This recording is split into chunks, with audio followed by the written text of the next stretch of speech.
Before we get into the campaigns launching this week, I do like to go over some new announcements and discoveries that I just found out about over the past week that I think you might be interested in. And this first one is really interesting, and it's also kind of a dual set of news, because not only did we finally get an official launch estimate for Miniatures of Gloomhaven, which is going to be providing miniatures to replace all the standees across the entire Gloomhaven line, but they also announced that they are not going to be launching this on Kickstarter, and they're not going to be launching this on GameFound either, but this is coming to crowdfunding, and the way that they're going to be launching this one is that they're actually going to be launching it on BackerKit. And I don't think there's ever been a campaign launched on BackerKit before, so I'm not really sure what to expect, but the news doesn't end here, because we also got an announcement for an expansion to Spirit Island, and this is going to be adding new spirits, new threats, and new powers into the game. But the interesting thing about this one is that it's also going to be launching on BackerKit. So all in an entire week here, we're seeing a couple big name campaigns launching over on BackerKit, so I expect that this is going to be something that we're going to see more. I don't know exactly what BackerKit's going to be offering differently opposed to launching the campaign on Kickstarter or GameFound, but it must be compelling enough to have these big campaigns make the switch. I'm kind of hoping it's a lower commission fee, and I'm kind of hoping that those savings are passed on to the backers, because these campaigns are getting quite expensive. But this is a really interesting development. It's good to see more competition in the space, and I'm excited to see how it unfolds. Also launching later this year, we have an expansion for Merchant's Cove, which is the Mastercraft expansion. This is going to be adding some new extension boards for each of the factions that's going to be extending the main board. And I don't know exactly what I can say about this next one yet, so I'll just say the things that I can already find online, and that's that there will be a second printing for the game Oathsworn. And this is going to be coming later this year, and the original campaign for this was a super fun campaign. I thought it was really well run, and the game itself looks like it has a lot of polish and was getting some glowing reviews from different reviewers and content creators. It's definitely not an inexpensive one, but they did offer a standee version as well, and I'm sure they'll do that again. And this is something I love to see with these bigger campaigns, because it makes the game more accessible for people that just want to experience the game but don't need all the bells and whistles. And I will be going into this one in a lot more detail in the months to come, so if you want to see some brand new content on the channel, be sure to subscribe. And that's all I have for new announcements, so let's check out the Kickstarters. And the first campaign we have launches on June 20th, and this one's called IMMUNIZATION The Game, and this plays 1 to 4 players and takes about 60 minutes to play, and this is a game where players are going to be working either competitively, cooperatively, or you could also play it solo, but players are essentially going to be acting as different pharma companies, competing against each other or working together to create vaccines and fight back against a series of diseases. At the start of the game, there's going to be a river of disease cards put out on the table, and these cards are going to tell you the number of vaccines needed to cure the population, as well as a target antigen value, which I'll get back to later, but essentially you need to try and match that value for your vaccine to be effective. And there's also going to be a recommended price that the vaccine will go for. In each round, players are going to be trying to develop 1 or more different vaccines, and the way that you do this is you're going to be drawing some different tiles to create your formula, and each of these tiles will have a value on it that you can multiply, subtract, or add together in order to try and match that antigen value on one of the disease cards. And you'll be essentially dividing those values in order to determine your vaccine's efficacy. Players will be tracking all these different values on their own personal vaccine card that they'll be able to write on with a dry erase marker. Players will then validate their vaccines through a series of clinical studies. And you'll be able to purchase different study cards which will have different success and failure criteria, and you're going to be using dice rolling to determine the outcome and see if your vaccine is even a viable option. And if you have a successful vaccine on your hand, you'll want to move that into production, and you'll be able to purchase more production capacity as you earn money throughout the game. And depending on how many vaccines you want to manufacture at a given time, you'll be splitting up that capacity to accommodate the amount of vaccines you want to make of each type. You'll then be able to set the price of your vaccine, and you don't have to set it at what the market recommends, because you can actually sell it for more than that if the population perceives your company as more trustworthy and your vaccine as a better option than the other vaccines out on the market. So you can try and sell at a higher price, but it is more risky if things don't go according to plan. Because if you happen to lose confidence with the public, you're probably better off selling below market value. The players will be building up a little bit of an engine of the vaccines they can create, as well as the amount of capacity that they have available, and players can also spend the money that they earn on different special abilities that they can use to improve their operations. And once all those diseases have been treated, the most successful player wins the game. And if you're interested in this one, make sure to follow along because you'll get a $5 discount.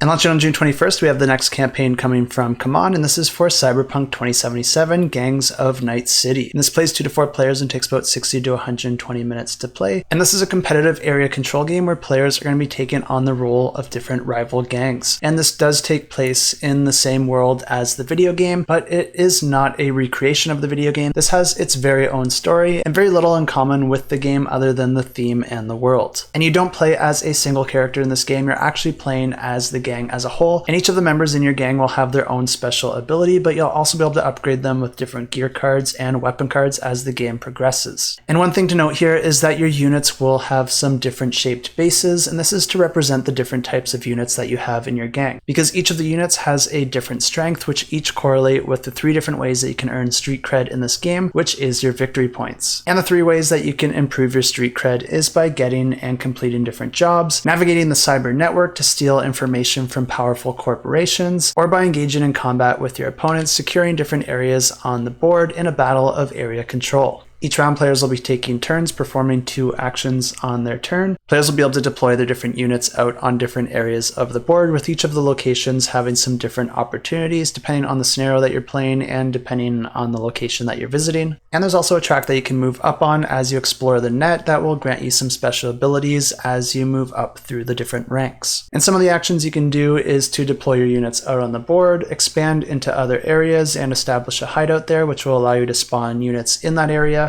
or you can infiltrate different corporations through the net and steal their secrets, which essentially acts as a wild resource that you can use to complete different goals throughout the game. And you can also hire additional muscle or net runners to help you try and achieve those goals. And you can form some different alliances and then use your actions to fight and betray your opponents. Combat in this game is resolved using simultaneous reveal, where each player is going to reveal a card and it's going to have a strength value which will dictate the outcome of the battle. But then each card will also have an ability on it which can have different effects depending on how the battle unfolds, or just affect the players or the battle itself in some different ways. And there's not a lot of campaigns launching this week, so there's not a whole lot of competition, so take this for what it is, but I am making this one my pick of the week, and I do have a good reason for it. And the reason is that this game is actually doing something pretty unique that I haven't really seen before with the way that it incorporates its optional story module. If you want to, you can include the optional story module, which is going to change the behavior of the city as the game goes on and present some different opportunities and challenges to the players. And on the surface, this doesn't really seem like anything new because there are a ton of games out there that offer triggered events that affect all players. But the innovation that this adds on it is that it does offer branching stories, but this is not a choose your own adventure. No single player will be able to decide the path of the story. Instead, it's going to be determined by the collective actions of all the players. So there might be some certain threshold or certain number of failures to activate a certain path in the story, and if the players collectively reach that limit, then it's going to trigger that path of the story. But if there's competing objectives or thresholds that could take you down another path and those get triggered first, then it could go a completely different direction from game to game. And this is where the magic lies behind the living, breathing city that this game promises to offer. And if this one sounds interesting to you, I have links to this campaign and all the others in the description below. And the first player to reach 15 street cred wins the game. And also launching on June 21st, we have Stardust Coffee, and this plays 2 to 4 players and takes about 60 to 90 minutes to play.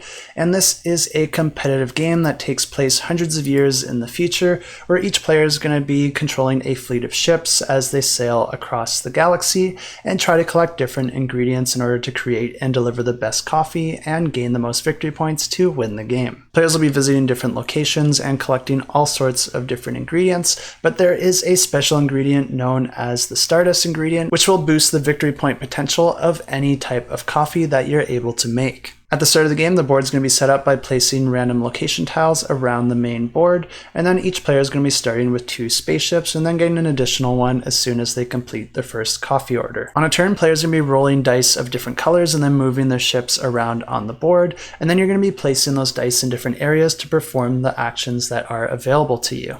And there's going to be a few different actions available depending on the locations that you visit, because each location will have its own actions that you can perform, but then also its placement around the main board will also associate it with an action that is on the main board adjacent to it. And there's also placement spots on your own personal board where you can also perform actions. And you do have a lot of options here because you can either perform an action based on the value of the die or the color of the die. But essentially all those actions will allow you to move around the board, collect different ingredients, convert those ingredients into different recipes, and then create different types of coffee to deliver and score victory points. And the recipes are provided through different recipe cards that are put out on the table, and they all provide different rewards depending on the ones that you can complete.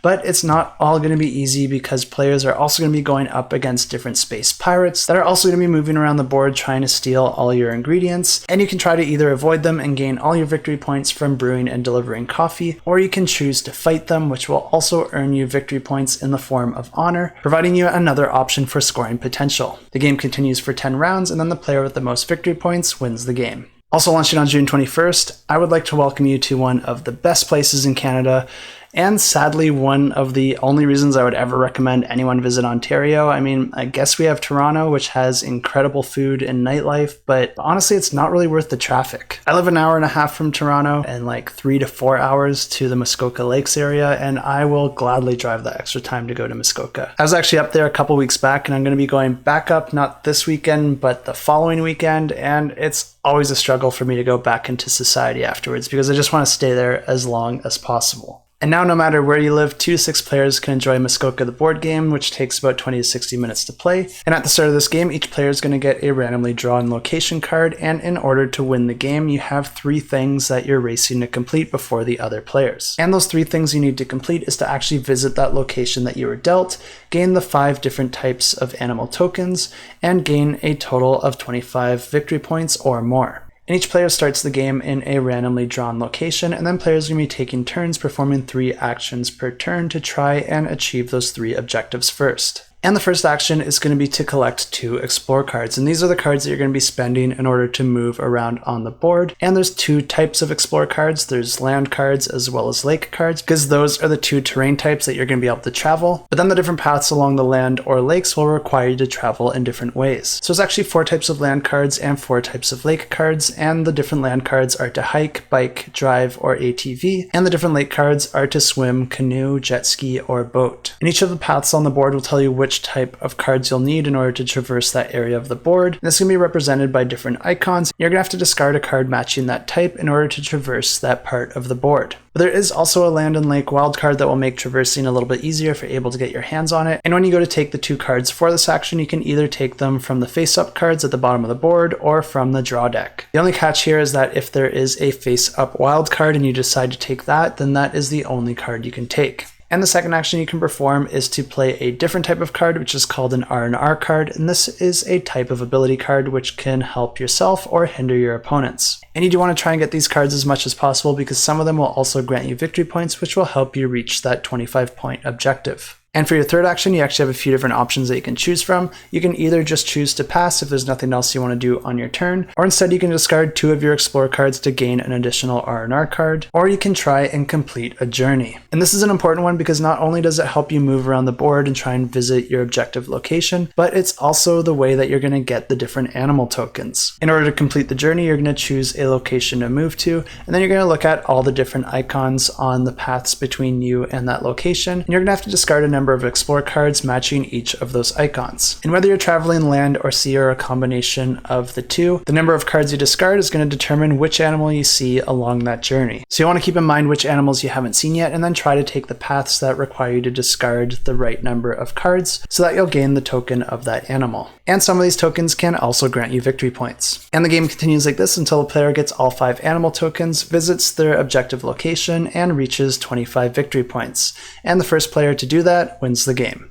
And those are all the campaigns I have for you this week, but don't leave yet because we're back with a few awesome giveaways, and the first one we have is for a pledge for Septima, and this is the next game coming from Mind Clash Games, which has historically created some very complex and heavy games, and this is going to be the lightest game in their series. This is not a light filler game, this is still a very meaty game, but it's pretty easy to teach and pretty easy to learn as well. This is one that I've actually played myself and I really enjoyed it, and this is a game where players are managing competing witch covens as they try to prove themselves as the most worthy witch. witch. And the core mechanism in the game is simultaneous reveal, where players will be playing different cards in order to perform different actions, and the different actions can allow you to move around the board, collect different ingredients from locations around you on the board, brew potions and cure different townsfolk of different ailments, or try to sway different witch trials in your favor, because if you're able to save a witch from a trial, then you'll be able to recruit that witch into your coven and gain their special ability. If players reveal the same card on the same turn, that will allow them to perform a more powerful version of that action,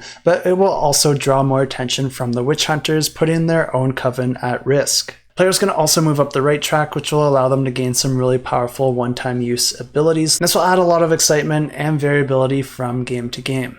And this giveaway is for the deluxe edition of the game, and all you have to do to enter this giveaway is leave a comment down below with the hashtag witch and let us know of all the witches in the world and across all forms of media, which witch is your favorite witch. For me, this was an easy pick, Stevie Nicks, and if you didn't know she was a witch, just check out the 3rd season of American Horror Story. And the next giveaway we have is for a pledge for Globetrotting, and this is a really interesting game where players are trying to plan 3 different trips across the world. But what makes this game so interesting is there's actually a working globe where players will be using a dry erase marker in order to plan out their different trips. The cost of your trip is going to depend on the distance that you're traveling, and there's a built-in ruler for players to work out the total cost. Players are going to be gaining victory points by completing their own private objectives by visiting certain locations, but then players will also want to complete shared objectives with their neighbors by visiting different locations at the same time in order to gain additional points. And this giveaway is for the limited edition pledge, which will get you a copy of the game, as well as 10 asymmetrical power cards and some additional objective tiles. And to enter this giveaway, just leave a comment down below with the hashtag globe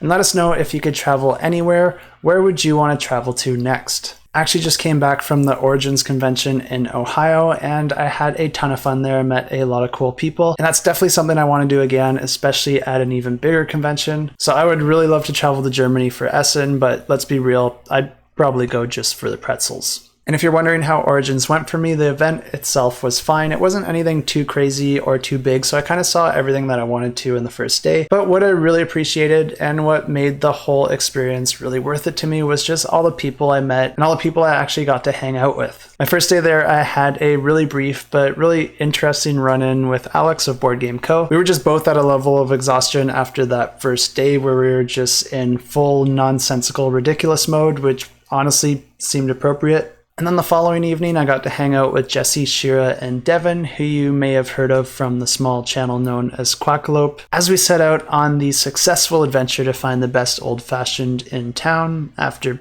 several failures. And then my last night there, I got to go out to dinner with a good friend of mine, Daryl Andrews, who you might know as one of the co-designers of Sagrada, as well as a ton of other games, but more importantly, he's just a really great guy. And I also had the pleasure of meeting some content creators that I had never actually spoke to before, like Buneeta, Gnarly Carly, and Jeremy Howard, which was a bit of a confidence boost because Jeremy actually knew who I was. I still feel like a small channel, but I guess 7,000 subs is pretty impressive. But I went to this convention on my own and I didn't really make any plans ahead of time, so that can kind of go like you would expect. There were moments where I felt a bit like a lost dog. And everyone I met was just really happy to fix that and was super welcoming and super kind and honestly just a ton of fun. All these people were really awesome in their own way, and this is one of the reasons that I just love this community. And just to show a small token of gratitude, I'll leave a link to each of their channels down below if you want to check them out and support some really awesome content creators. And another thing that I thought was just so cool is that I actually got to meet and play games with a few of you and a few of the members from Patreon. I'm not sure how well I expressed it to all the new faces, but each and every one of those experiences was incredibly awesome for me. I just want to thank anyone that I was able to spend some time with. And that's everything I have for this video, but I did have just one last thing I wanted to talk about before I go. And really I'm just asking for some help here because I'm trying to make a decision for the channel. I'm not sure which way to go. But since the beginning of this year, I started splitting these videos into clips so that you can view each of the games individually. I mostly just post those to make them more searchable and shareable on Board Game Geek. And I've just been posting these up on the channel without sending out notifications because I don't want to notify you twice twice of the same content. But I'm not really sure how this affects the channel because I know YouTube does recommend you videos based on the channels that you already watch. So if you're watching these videos, I think that YouTube will probably recommend you those clips, which may not be that helpful for you since you've already watched this video. But I have noticed on YouTube that other channels will make a separate channel if they want to repost clips from their existing episodes. And this does come with the added benefit that if you do prefer those individual clips and you'd rather just get notified of those, you could subscribe to the other channel and get those notifications because I wouldn't have to post them silently there. Let me know what you think because I don't always see through the lens of my viewers and I don't know what content you're getting recommended from YouTube and if these clips are muddying up your feed. I really just want to create the best experience for all of you, and if these clips are getting in the way of that, I think it's probably better to move them to another channel. But I just want to get some feedback before I make that final decision. So if you have any thoughts on this and can leave a comment down below, that would be super appreciated. And I know I didn't say hello board game brothers and sisters at the start of this episode, and I felt a little dirty not saying it. It's kind of a cheesy intro, but I kind of think it's funny, so I like to do it. But I also know jumping straight into the info is a little bit more respectful of all your time, so I'm trying to weigh the pros and cons of that. And if you're finding that you often just skip over all the intro and get straight into the info, I'd be interested to hear that in the comments down below as well. There's always little tweaks and changes I can make, and maybe I can just start with some info and then do the intro and then go back into the info. I'm happy to hear any feedback you have, so feel free to leave a comment down below if you feel like it. And until next time, keep that shelf cluttered and the table full. I took my love and I took it down. I climbed a mountain and I turned around.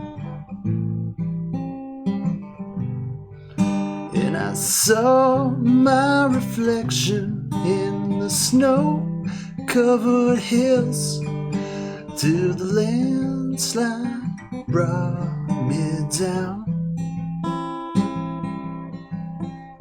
A mirror in the sky, what is love? Can the child within my heart rise above? Can I sail through the changing ocean tides? Can I handle the seasons of my life?